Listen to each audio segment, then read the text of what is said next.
বন্ধুরা, যে কারণে আমরা অপেক্ষা করে থাকি সেই অপেক্ষার আজ শেষ। বুঝতেই পারছেন কতটা আনন্দঘন মুহূর্ত। যারা এই কালচারের সাথে যুক্ত তারা তো জানেনই এর পরিশ্রম কতটা, এবং যারা এই কালচার করেন না, শুধুমাত্র ইউটিউবে দেখছেন, তারা তো বুঝতেই পারছেন যে এটা কতটা আনন্দ হতে পারে। যখন আমি কালচারের সাথে আসিনি, এই হারভেস্টের দিনে মাছ সংগ্রহ করাটা আমার কিন্তু খুবই ভালো লাগতো। বন্ধুরা, আজ আমার শিঙি মাছের ট্যাঙ্কের মাছ ধরা হবে। সমস্ত জল কমিয়ে তারপরে মাছ ধরতে থাকবো।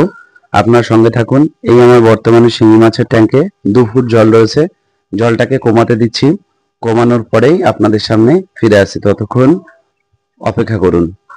বন্ধুরা, দেখুন জল প্রায় অর্ধেকটারও বেশি কমে গেছে। মাঝের ফিল্টার পাইপটা নিশ্চয়ই বুঝতে পারছেন, ফিল্টার পাইপটা দেখা যাচ্ছে।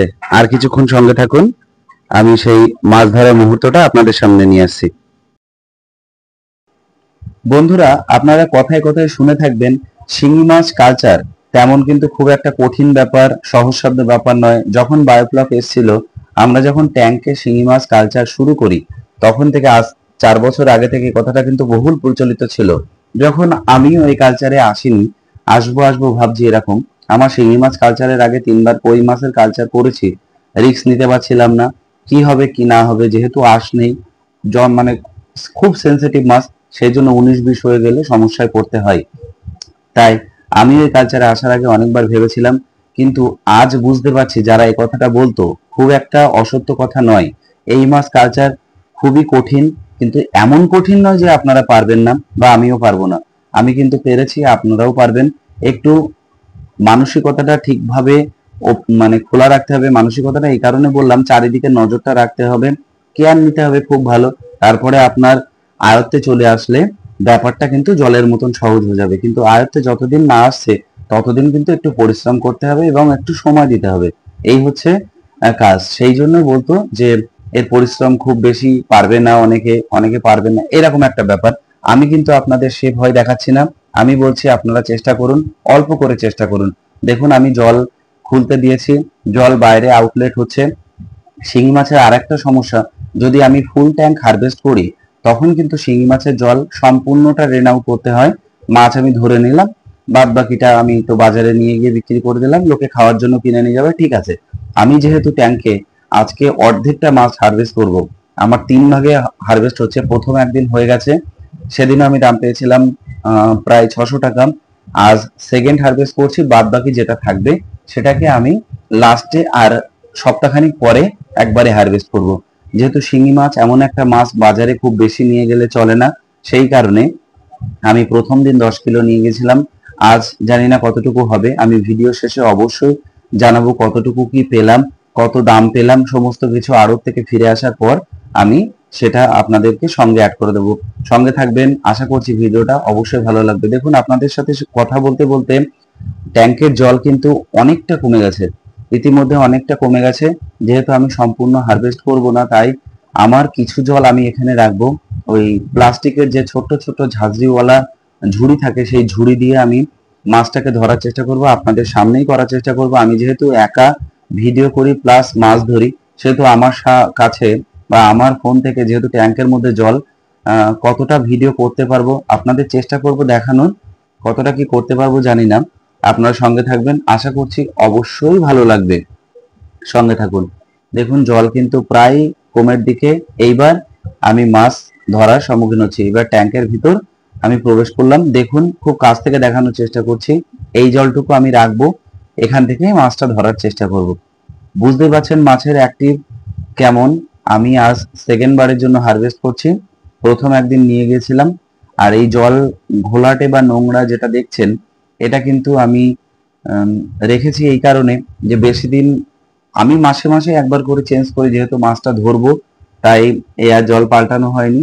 তাই একটু নোংরা হয়ে গেছে, আর এদের এত বড় বড় হয়েছে, একটু তাড়াতাড়ি নোংরা হচ্ছে। আমি সাধারণত 20-25 দিন অন্তর অন্তর জল একটু করে চেঞ্জ করি।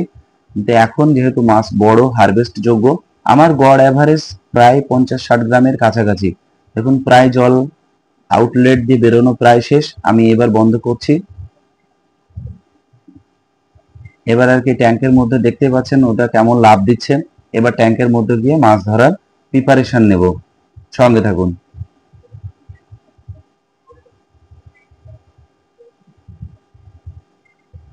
শিঙি মাছ ট্যাঙ্কের মধ্যে নেমে ধরা কিন্তু খুব সহজ ব্যাপার নয়, আবার খুব কঠিনও ব্যাপার নয়। আমি প্রথম দিকে করতাম যে আস্ত যে ইট আছে সেই ইট 2 থেকে 3টে ট্যাঙ্কের মধ্যে এক সাইডে দিয়ে তার উপরে দাঁড়িয়ে করতাম। আমার চ্যানেলের শুরুর দিকের ভিডিওগুলো দেখলে গতবারের হারভেস্ট বা তার আগের হারভেস্ট যদি দেখেন এগুলো লক্ষ্য করতে পারবেন। এবার আমি ব্যাপারটা জেনে গেছি, খুব একটা সমস্যা নয়। শিঙি মাছ কিন্তু খুব আক্রমণাত্মক না হলে বা ওদের সমস্যায় না পড়লে তবে কাটা মারে না। তবে আপনারা রিস্ক নেবেন না যারা নতুন। এই ট্যাঙ্কের ঢাল আমার খুব বেশি, দেখতে পাচ্ছেন মুভমেন্ট কেমন, খুব সুন্দরভাবে এরা লাফ দিচ্ছে যেহেতু জল কমে গেছে, গায়ে গায়ে হয়ে গেছে। এই ট্যাঙ্কে আমি প্রায় 1200 থেকে 1300 মাছ ছেড়েছিলাম। এটা আমার 6000 লিটার ট্যাঙ্কি।